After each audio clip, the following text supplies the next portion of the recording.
이제 기도합시다.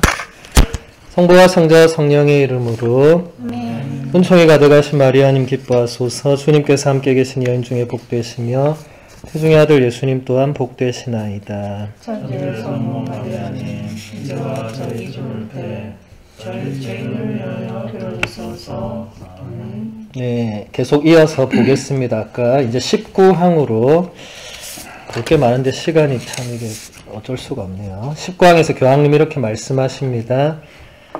하느님의 자녀로 살아가는 믿음의 삶은 인간 실존의 토대인 근원적이고 근본적인 선물을 인정하는 것입니다. 바오로 성인이 코린토 신자들에게 던진 질문이 이것을 잘 요약해 줍니다. 그대가 가진 것 가운데에서 받지 않은 것이 어디 있습니까? 이게 인간의 근원적이고 근본적인 선물을 인정하는 거다. 여러분이 지금 가지고 있는 소유하고 있는 혹은 모든 것, 그 중에서 하나님께 받지 않은 게 뭐가 있냐고 지금 바오로 사도가 묻는 거예요. 여러분 집에 가서 잘 생각해 보세요.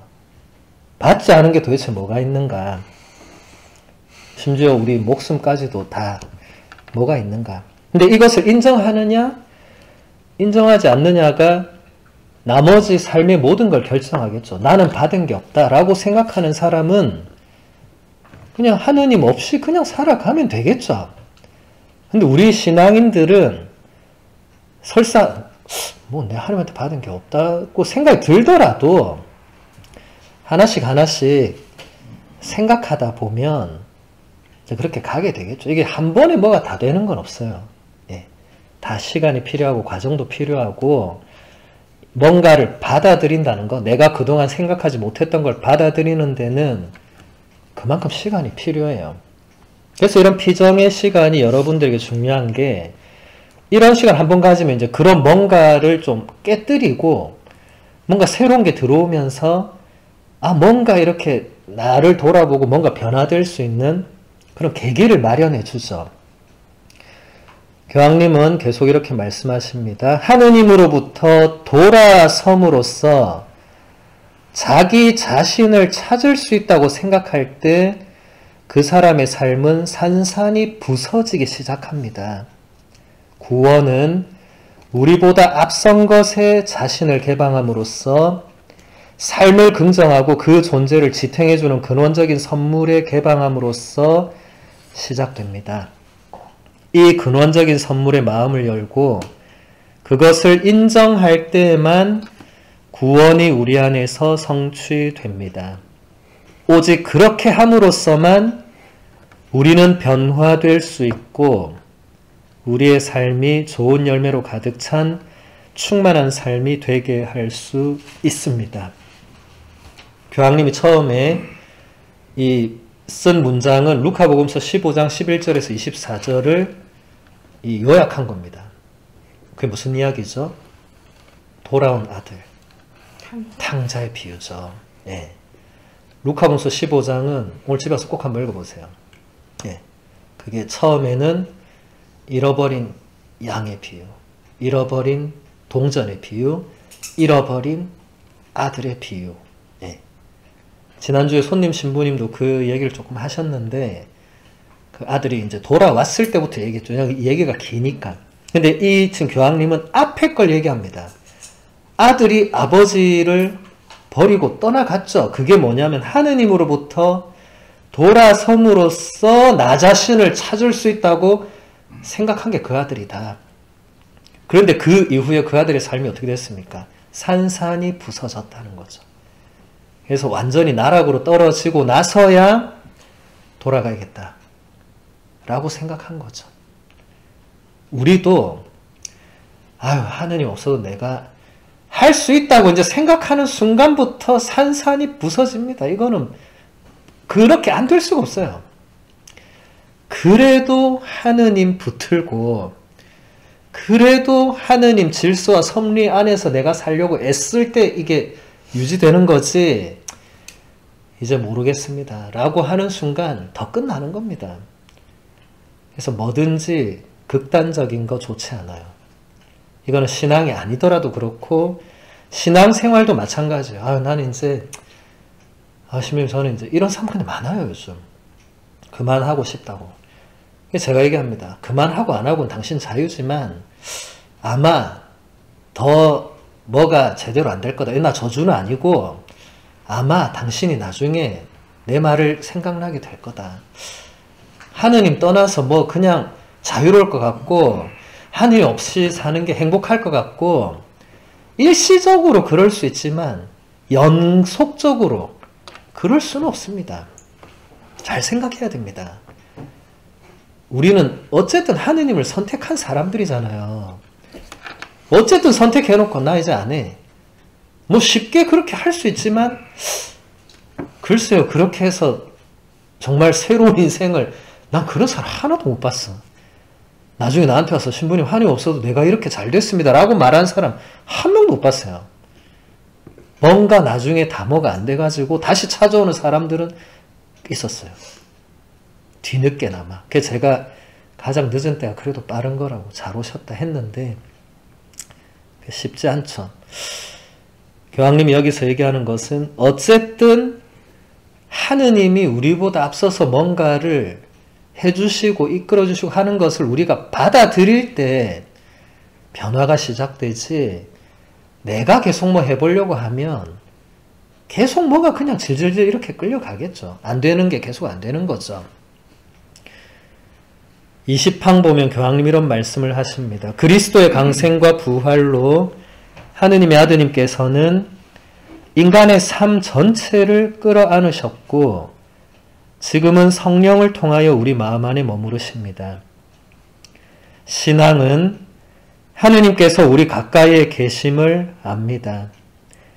그리스도께서 내적으로 우리를 변화시킬 위대한 선물을 주셨고 우리 안에 머무르시면서 우리 삶의 시작과 끝, 곧 인간 삶의 전체 여정을 비추는 빛을 주셨음을 아는 것입니다.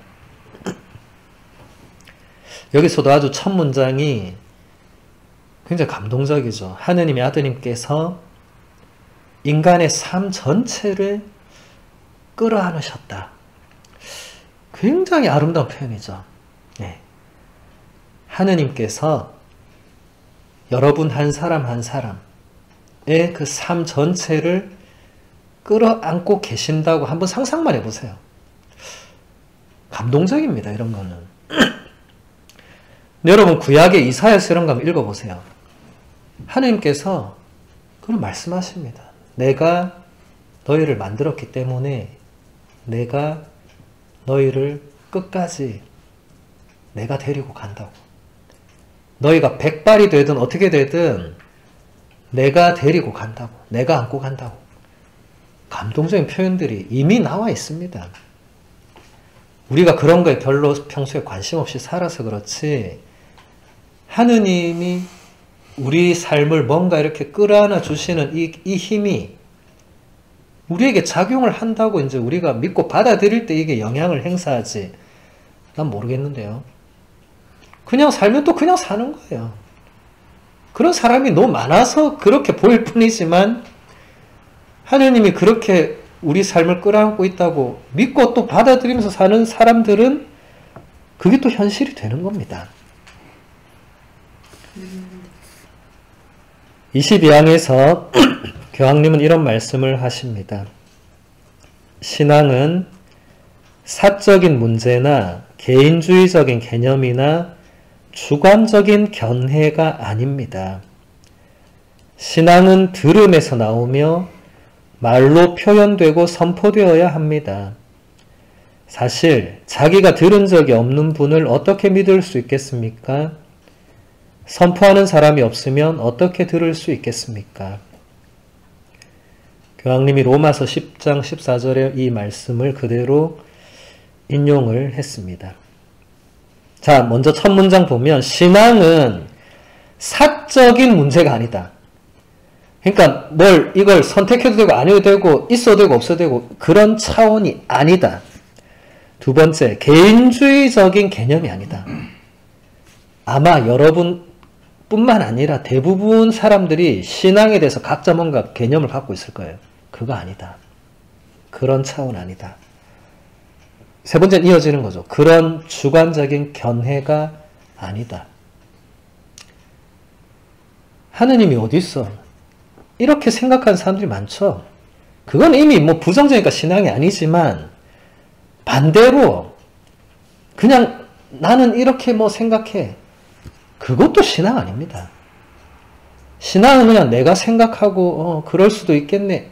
이 차원이 아니라는 겁니다. 지금 교황님 계속 얘기하는 거는 그냥 그렇게 내가 지성적으로 뭔가 우리가 파악해서 이런 게 신앙이 아니다. 네. 뭔가 그분이 보여주시고 알려주시고 하는 그런 거를 우리가 받아들이고 마음 열고 거기서 뭔가 변화되고 이런 넓은 차원이 신앙이지 내 생각에서부터 출발해서 그래 하느님은 무서운 분이야. 성모님은 참 따뜻한 분이야. 그런 거 신앙 아닙니다. 예. 그런 신앙, 그런 걸 아직도 신앙이라고 생각하고 있다면 아마도 대단히 미성숙해진 신앙이나 기복적인 신앙으로 흐를 가능성이 높죠. 자, 이제 두 번째 장. 제목은 너희가 믿지 않으면 이해하지 못하리라. 이것은 이사야서 7장 9절의 말씀을 그대로 인용한 건데 24망에서 교황님이 이렇게 말씀하십니다. 아우구스티노 성인은 그의 고백록에서 확고히 서 있기 위해서는 진리에 의존해야 한다고 말하면서 이해하는 것과 서 있는 것을 종합하여 이렇게 표현합니다. 주님, 당신 안에, 당신의 진리 안에 저는 서 있을 것이며 확고하게 자리 잡을 것입니다. 아우구스티노 성인이 여기서 말하고자 한 것은 신뢰할 수 있는 하느님의 진리란 성경에 나오는 것처럼 역사를 통해 드러나는 하느님의 충실한 현존이며 시간의 흐름을 유지하시고 흩어진 인간의 삶을 하나로 모아주시는 하느님의 능력입니다. 아우구스티노 성인은 우리 교회의 역사상 가장 중요한 인물 중에 한 분입니다. 이분의 고백록은 여러분들이 반드시 읽어보셔야 될 책입니다.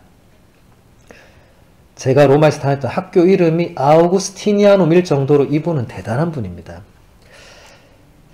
근데 이분이 이 신앙 믿는 것과 지성적인 것을 이 이사야서 7장 9절을 해설을 하면서 이제 주님 당신의 진리 안에 저는 서 있을 것이고 확고하게 자리를 잡을 거다. 이 이사야서 7장 9절이 히브리어 성경, 그러니까 지금 우리 구약 성경 번역된 데는 너희가 믿지 않으면 서 있지 못할 거다 이렇게 돼 있어요. 그런데 히브리어로 된 구약 성경을 그리스어로 번역한 성경이 있어요. 70인역이라고 이제 라틴어로 이걸 셉투아진타라고 합니다. 왜냐하면 셉투아진타가 70이거든요. 그리스인들은 이거를 어떻게 번역했냐면 너희가 믿지 않으면 이해하지 못할 거다. 알지 못할 거다. 깨닫지 못할 거다. 라고 하면서 왜냐하면 고대어는 여러 가지 뜻이 다 있기 때문에 그렇게 다 번역은 가능합니다. 근데 그게 들어왔다는 것은 이제 신앙의 중심에 진리에 대한 지식, 진리에 대해서 아는 것. 여러분 빌라도가 예수님께 뭐라고 물었죠? 진리가 무엇인가? 예수님 뭐라고 답했죠? 아무 말도 안 했죠. 이제는 이 신앙이라는 게 그냥 믿습니다. 이게 아니고 뭔가 이게 불변하는 참된 어떤 것, 그걸 우리가 진리라고 표현할 수 있겠죠. 뭔가 변함이 없고 거짓이 없고 이것은 지속 불변한 어떤 것. 예. 그것을 우리가 깨닫거나 받아들일 때 신앙도 성립한다. 이제 이런 설명이 나올 겁니다. 24항에서 교황님은 이렇게 말씀하십니다. 우리는 지식이 필요하고 진리가 필요합니다. 왜냐하면 지식과 진리 없이는 확고하게 서 있을 수 없고 앞으로 나아갈 수도 없기 때문입니다. 진리가 빠진 신앙은 구원하지도 못하고 우리 발이 서 있을 견고한 기초도 제공하지 못합니다. 다 맞는 말이죠. 우리가 일단 신앙생활 아니더라도 우리가 살아가는데 끊임없이 지식이 일단 있어야 돼. 그렇잖아요. 계속 배워야 돼. 안 배우는 사람은 어떻게 됩니까? 계속 그 수준에 머무르니까 나중에 어떻게 되죠? 더 이상 뭔가 이 성숙한 의미 있는 삶을 살 수가 없죠. 그냥 유아기처럼 살거나 동물처럼 살거나 이래 되겠죠. 진리도 필요하죠. 왜냐하면 진리가 없으면 사람들이 뭐에 따라 살겠어요? 지 맘대로 살겠죠. 사람들이 지 맘대로 살면 세상이 어떻게 되겠어요? 무법천지가 되겠죠. 그렇지 않습니까? 자기 하고 싶은 대로 하면 이게 세상이 유지가 되겠습니까? 지구도 이게 질서가 잡혀있지 않으면 이 지구가 유지가 되겠어요? 지구가 매일 공전자전하는데 이 주기가 조금만 흐트러지면 지구가 어떻게 되겠습니까? 계속 굴러가다가 저 은하계 어딘가로 몰라 이제 어떻게 갈지. 그럼 우리는 어떻게 되는 거죠? 우주인처럼 둥둥 떠다니다가 뭐 어딘가 어떻게 몰라. 그렇게 될 수는 없잖아요. 그죠? 뭔가 확고한 기초가 있어야 된다는 겁니다. 인간의 삶에는. 근데 신앙도 마찬가지입니다. 이게 그냥 막연하게 그래 뭐 신부님이 저렇게 얘기하니까 그래 뭐 하느님이 계시겠지. 뭐 보살펴 주시겠지. 나 그 열심히 미사드리고 하면 되겠지. 그런 차원이 아니란 거예요. 여러분 신앙에 지성적인 작업이 안 들어가면 맹목적으로 갑니다. 세상에서 제일 위험한 게 맹목적 신앙이에요. 그런 사람들은 건드릴 수가 없어요. 이게 뭐가 들어갈 틈이 없기 때문에 우리가 그렇게 되면 안 되겠죠. 25항에서 교황님은 이렇게 말씀을 하십니다. 현대 문화에서는 기술의 진리만을 진리로 받아들이는 경향이 있습니다. 과학으로 제작하고 측량할 수 있는 것만이 진리로 여겨집니다. 또한 기능적이고 삶을 좀 더 편하고 쉽게 만드는 것이 진리로 여겨집니다. 오늘날에는 이것이 확실하고 다른 이들과 공유할 수 있으며 함께 토론하고 참여할 수 있는 유일한 진리로 여겨집니다. 다른 한편으로 사람들은 개인의 주관적인 진리가 있다고 말합니다. 이 진리는 각 개인의 내적 확신에 충실한 것입니다. 그러나 이 진리는 오직 개인에게만 유효하고 공동선에 봉사한다는 명분으로 다른 이들에게 권유할 수 있는 것은 아닙니다. 교황님은 시대를 정확히 짚어보십니다. 그죠? 지금 우리 문화에서는 과학 기술로 뭔가 알아낸 것만 저거 확실하네. 나머지 분야는 다 저 뭔가 이상한데. 이러고 있어요. 진짜 사람들이. 네. 근데 과학도 하나의 영역일 뿐입니다. 수많은 삶의 분야에서 한 영역일 뿐이에요. 우리 삶에 그렇게 큰 영향을 안 미칠 수도 있습니다. 과학자들은 끊임없이 연구는 하지만 자기들만 연구해요. 다른 분야 사람들은 다 놀고 먹나 지금? 다 각자 뭔가 열심히 연구한 사람들 연구합니다. 뭔가 공동선에 이바지를 하겠죠. 그러니까 진리라는 게 과학적인 것만이 진리가 아니고 삶을 편하게 해주는 기능적인 것만이 진리가 아니란 건 자명하죠. 그런데 어느 순간 사람들이 그런 것만이 진리인 것처럼 나머지는 다 상대적으로 지금 가고 있다는 걸 짚어내는 겁니다. 조금 더 보면 교황님이 이런 얘기 하십니다. 그런데 위대한 진리, 곧 개인과 사회의 삶을 포괄적으로 설명해 줄 수 있는 진리는 의심스럽게 여겨집니다. 사람들은 이렇게 묻습니다. 그런 진리는 지난 세기에 개인의 구체적인 삶을 말살하기 위하여 자신의 세계관을 강요한 커다란 전체주의적 체제에서 내세웠던 그런 거 아닌가? 결국 우리에게 남는 것은 상대주의뿐입니다. 이 상대주의에서 보편적인 진리에 대한 질문, 궁극적으로 하느님에 대한 질문에는 별 관심이 없습니다. 그러니까 이 굉장히 우리가 조심해야 되는 게 모두가 인정하는 진리를 묻다 보면 지난 세기에 히틀러가 했듯이 그런 식으로 이제 개인의 의견 없어. 나를 따르라. 예. 근데 그 결과가 너무 끔찍했기 때문에 이제 사람들이 나 각자의 얘기 더 중요해.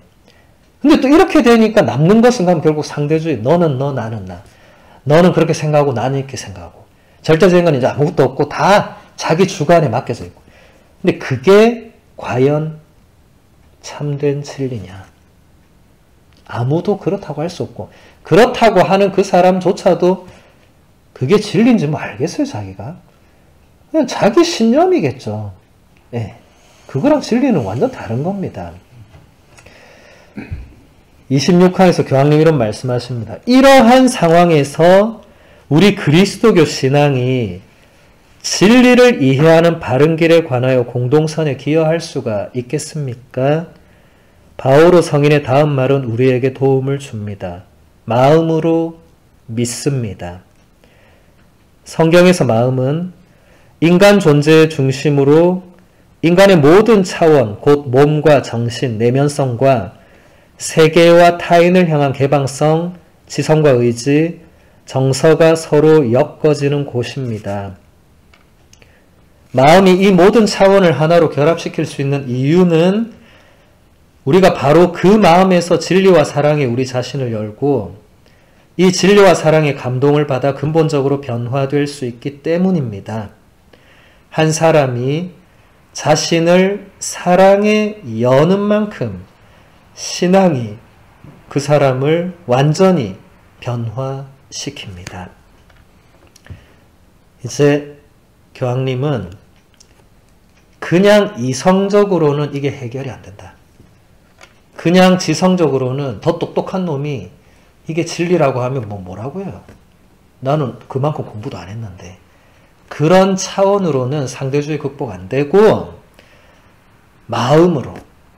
근데 마음은 단순히 어떤 한 분야가 뭐 하는 이런 차원이 아니라 인간 전체를 포괄하는 어떤 그런 차원으로 이제 뭔가 진리라는 것, 사랑이라는 것, 이런 것을 받아들이고 깨닫고 할 때 보편적인 궁극 진리에 대해서도 말할 수 있고 또 사람도 그만큼 변화될 수가 있다. 이제 새로운 전망을 제시하는 거죠. 모두가 이제 절대적 진리 없다고 지금 할 때 아니다. 이렇게 사람은 그렇게 변화될 수 있다는 거죠. 그러면서 27항에서 교황님은 이렇게 설명합니다. 사랑은 덧없는 감정으로 축소될 수 없습니다. 사랑이 우리의 정서적인 부분과 연관된 것은 사실이지만 사랑은 사랑하는 사람에게 마음을 열고 지속적인 관계를 맺기 위해서 사랑의 여정, 곧 자아라는 폐쇄된 울타리를 떠나서 다른 사람을 향해 나아가는 여정을 시작하는 것과도 연관됩니다. 사랑은 사랑받는 이와의 일치를 추구합니다. 사랑이 진리와 아무 관련이 없으면 그 사랑은 덧없는 감정의 영향을 받기 쉽고 세월의 시련을 견뎌내지 못합니다. 많은 사람들이 사랑을 이렇게 생각하겠죠. 자신의 감정으로 누군가를 사랑하고 근데 감정이 끝나면 어떻게 되죠? 전쟁 같은 삶을 계속 살든지 빨리 다른 길을 선택하든지 많은 사람들이 그렇게 하죠. 그죠? 근데 과연 사랑이 그런 차원으로 끝나는 거냐? 아니겠죠. 교황님이 설명하는 건 굉장히 철학적으로도 이게 깊은 차원이죠. 이게 사랑이 그냥 감정적으로 누가 좋네, 누가 싫네, 이건 사랑이 아니고 내가 어떤 존재에게 진짜 나라는 존재를 열고 뭔가 서로 상호작용하고 일치를 추구하고 하는 이 엄청난 신비로운 과정이 총체적으로 사랑이 되는 건데 지금 가톨릭 교회 말고 어디서 뭐 사랑을 그렇게 얘기해요? 다 그냥 아유 뭐 결혼도 너 하고 싶으면 해. 하기 싫으면 하지 마. 아유 애도 요즘 뭐하러 애 낳아야 이렇게 힘든 세상에 낳지 마. 그렇게 그냥 이렇게 되는 게 과연 그게 사랑인가? 아니겠죠. 교황님 계속 이렇게 얘기합니다. 사랑이 진리를 필요로 한다면 진리도 사랑을 필요로 합니다. 사랑과 진리는 서로 떼어놓을 수 없습니다. 진리는 사랑 없이는 차갑고 비인간적이며 일상의 삶을 답답하게 만들 수 있습니다. 우리가 찾는 진리, 우리 삶의 여정에 의미를 주는 진리는 사랑이 우리를 어루만질 때 비로소 빛을 줍니다. 사랑하는 이는 사랑이 진리의 체험이며 사랑받는 이와의 일치를 통해 현실을 새로운 방식으로 볼 수 있는 눈이 열린다는 것을 압니다. 이런 의미에서 그레고리오 성인은 Amor ipse notitia est, 곧 사랑은 그 자체의 고유한 논리를 가지고 있는 알미라고 썼습니다. 사랑에 진리가 없으면 사랑이 아니다. 진리에 사랑이 없으면 그런 진리는 차갑고 비인간적이고 일상의 삶을 답답하게 만들 가능성이 대단히 높다. 이거 우리가 다 지금 체험하고 있는 현실입니다. 그죠? 이건 특별한 건 아니에요. 그런데 우리가 사랑을 제대로 뭔가 사랑이란 것을 제대로 알고 깨닫고 할 때 새로운 방식으로 볼 수 있는 눈이 열리게 된다. 예. 여러분 그동안 사랑에 대해서 어떻게 생각했는지 한번 오늘 집에 가서 한번 곰곰이 생각 한번 해보세요. 내가 그동안 해온 사랑, 내가 생각했던 방식의 사랑, 내가 배우자 혹은 자녀 혹은 또 여러 사람들하고 느꼈던 그 사랑이 과연 그게 어떤 거였는가? 네. 지금 교황님 말씀하시는 그 진리가 그 안에 있는 그런 거였나? 아니면 그냥 내 감정, 내 주관, 내 욕심, 뭐 여러 가지 그런 게 있는 건가? 한번 잘 생각해 보세요. 31항에서 교황님은 이렇게 말씀하십니다. 방생을 통해 우리 가운데 오심으로써 예수님께서는 우리를 만지셨고 오늘까지도 성사를 통하여 우리를 만지십니다. 그분께서는 이런 방법으로 우리 마음을 변화시키시어 그분을 알아보고 하느님의 아드님으로 고백할 수 있게 해주셨고 지금도 그렇게 할 수 있게 해주십니다.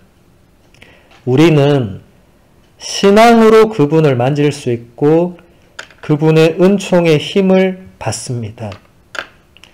아우구스티노 성인은 하혈병을 앓다가 예수님을 만져 치유를 받은 여인에 관한 단락을 주석하면서 이렇게 말했습니다.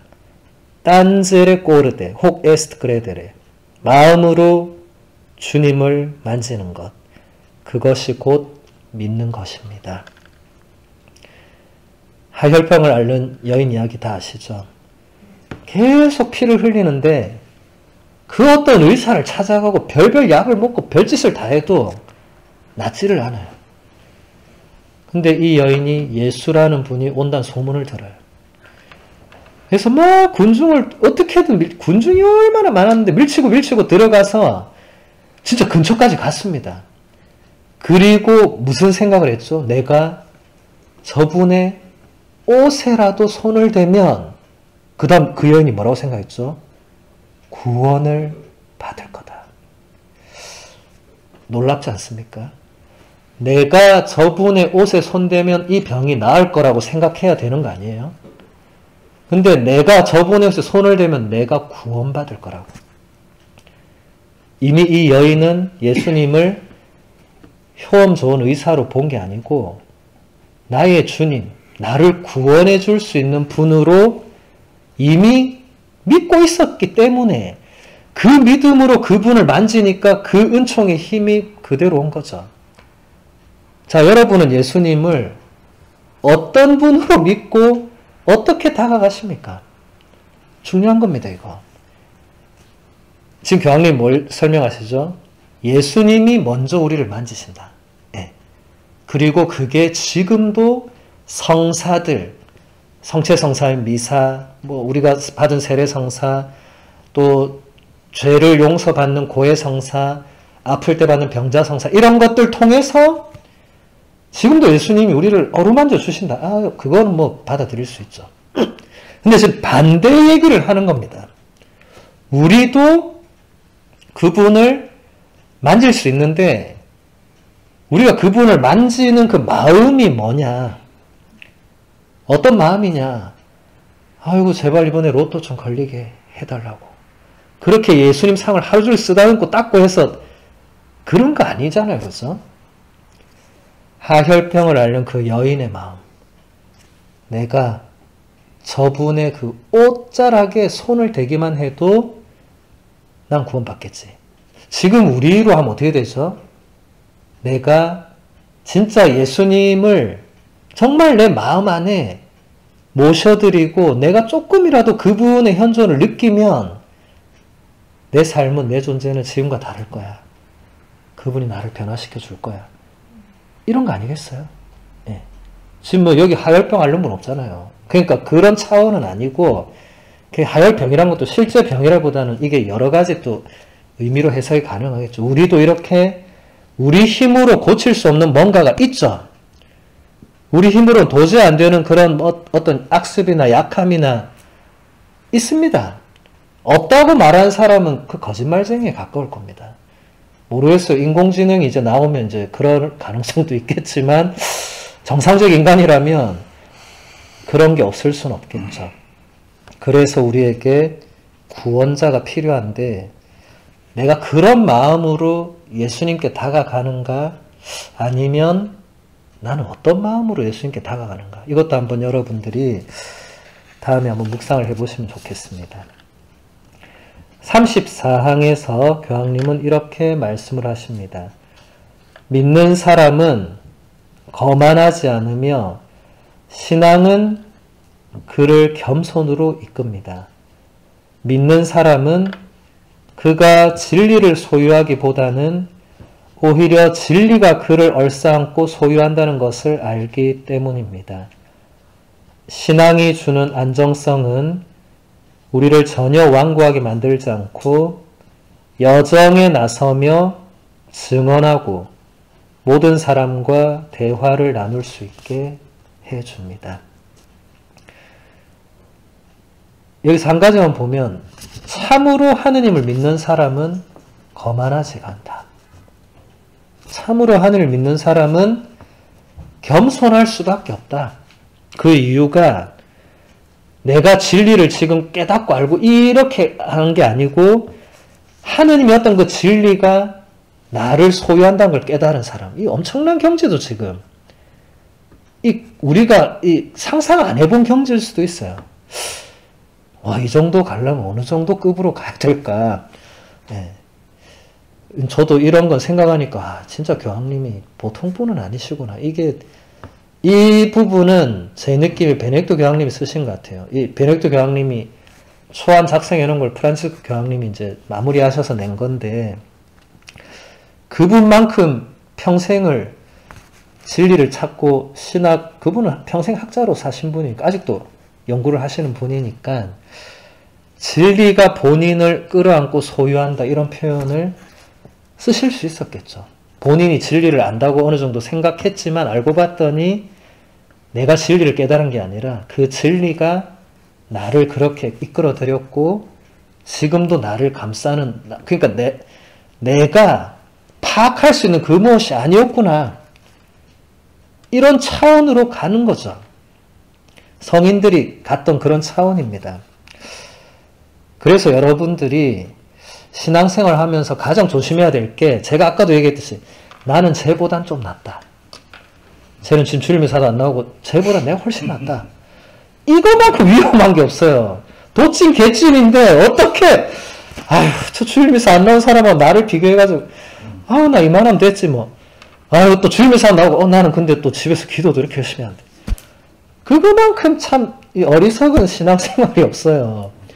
비교하려면 앞으로는 교황님하고 아니면 어디 그 유명한 수녀님하고 그렇게 어떻게 되겠어요? 아, 나도 자꾸 좀 더 노력해야지. 이렇게 되는 거지. 절대 여러분보다 좀 지금 신앙생활 덜 하고 있는 사람하고 비교해가지고 나는 좀 낫네. 그거 안 돼. 네. 그거 정말로 어리석은 겁니다. 35항에서 교황님이 이렇게 말씀하십니다. 신앙심이 깊은 사람은 삶의 일상적인 경험 안에서 또 계절의 순환 안에서 또 땅의 비옥함과 세상의 모든 움직임들 안에서 하느님의 표지를 알아보려고 애씁니다. 하느님께서는 빛이시며 진실한 마음으로 찾는 이들은 그분을 발견할 수 있습니다. 쉬운 예를 들어서 여러분들이 오랜만에 저 롱브랜치 바닷가를 갔어. 바다를 딱 보고 여러분 첫 마디가 뭐 나오는지 잘 보세요. 아이고 오늘 바다가 너무 좋네. 꽝. 아이고 내가 왜 이렇게 자주 안 왔을까. 꽝. 예. 딱 보는 순간 신앙심 깊은 사람은 뭐라고 했습니까?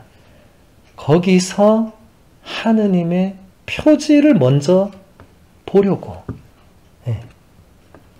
저 바다의 그 끝없는 이 깊이 이런 거를 생각하려고. 이게 신앙심이 깊은 사람들의 공통점이겠죠. 물론 여러분이 처음에 가면 바다가 당연히 좋죠.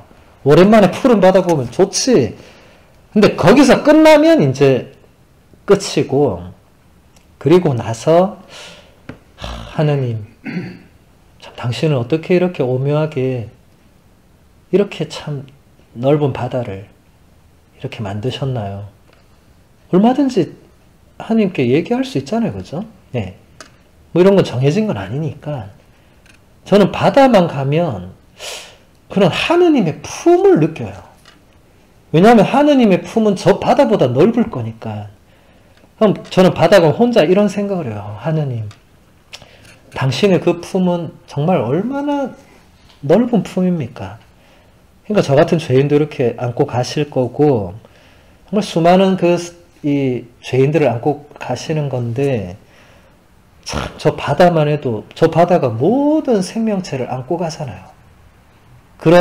그렇게 각자가 묵상을 해볼 수 있겠죠. 그렇죠?